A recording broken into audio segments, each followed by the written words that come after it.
কি হয়েছে মায়া? আমি জামাল শিকদার, তোমার স্বামী। আপনার আমি চিনি না, আপনার লগে আমার বিয়ে হয়নি। এই যে আমার তো ওনার লগে বিয়ে হয়েছে, আপনার আমি চিনি না। এটা আমার 1 বছর আগের ছবি। 1 বছর আগের ছবি? তার মানে প্রতারণা করে আমার বিয়ে করছেন। আমি এই বিয়ে মানি না। এই ঘর থেকে বাইরে হয়ে যান, আপনার দেখে আমার ভয় লাগতেছে, ঘৃণা লাগতেছে। বাইরে হয়ে যান। জামাল, তুই কি সারা রাত সোফায় ঘুমাইছিলি? ওনার মুখ অর্ধেক পোড়া, আমার দেখলেই ভয় লাগে, ঘৃণা লাগে। এর থেকে তোমরা আমার একটা মুসির লগে বিয়ে দিতাম, তারপরও আমি মনটার একটু সান্ত্বনা দিতে পারতাম। আরে ছেলেরা বিরাট ধনী, আর ওর যে মুখ পোড়া না, এটা তো দেখতে দেখতে সইয়েছে। আমি এই পোলার লগে সংসার করতে পারবো না। এই নবাবজাদির কন্যা, তোর কোন জমিদারের নাতির লাগে বিয়ে হইব? তুই ভর দুপুরে রোদের ভিতরে বসে আছো, মন খারাপ? না না চাচা, জোহরের নামাজ পড়ে এখানে একটু বসলাম। আমি জানি তুমি আমাকে দেখলে ভয় পাও, আমাকে ঘৃণা করো। তুই আম্মার সাথে ঘুমা। একটা রাতের জন্য আজকে আমি তোর রুমে থাকতে চাই। ভাইয়া তোমাকে একটা কথা জিজ্ঞেস। তোদের ভাবি আমার এই বৎসরটা দেখতে পারে না। ভাইয়া এতে তোমার তো কোনো দোষ নেই। বহুত সুরজ চেহারা মেয়েটার মাইনা নিতে পারতেছে না। আর কেমনে মাইনা নিব?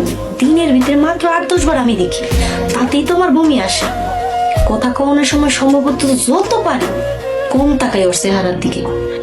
খালি কিছু কই না, ওরা সংসারটাও একলা চালাই দেখা। আম্মা, তুমি কি তোমার একা আসে? আমারও তো আসে। তাই দেখো না, বিভিন্ন অজুহাতে ভাইয়ের সামনে আসি না। হে আল্লাহ, তুমি আমার তাহাজ্জুদের নামাজ কবুল এবং মঞ্জুর করো। আল্লাহ, তুমি আমার মা, ভাই, বোন সবাইকে সুস্থ রাখো। এই বৎসরাত স্বামীর সংসার থেকে আমার মুক্তি দান করো। আল্লাহ তুমি আমার মনের নেক বাসনা পূরণ করো। এই বৎসরতের হাত থেকে আমার মুক্ত করো। সরি আমার শব্দ করে ঢোকা উচিত ছিল, আমি ভুলে গেছিলাম। আমি সরি। আসসালামু আলাইকুম। ওয়ালাইকুম আসসালাম। কেমন আছো বাবা? জি আলহামদুলিল্লাহ, ভালো আছি। মামা, মামি কই? মামি কি করো?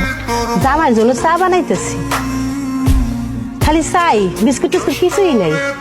এত চিন্তা করো না, যা আছে তাই খাইতে দাও, দিয়া বিদায় করো। বিদায় দিও মানে? জামাই দুপুরে ভাত খাইবো না? না, এত খাতিরের দরকার নেই। আর তাছাড়া জামাই আদর করবার তোমাকে কেউ সামর্থ্য হচ্ছে? যা আছে তা দিয়ে বিদায় করো। তোমার জন্য আমার বাড়ির দরজা সব সময় খোলা থাকবে। তোমার যখন ইচ্ছা হয় তুমি চলে এসো। ধুরু মিয়া, আলতু ফালতু কথা কওয়া বাদ দেন তো। তালাক কবে দিবেন ওটা কোন? সবে তো তুমি তোমার মামার বাড়িতে আসছো, কয়েকটা দিন থাকো, ঠান্ডা মাথায় চিন্তা করো।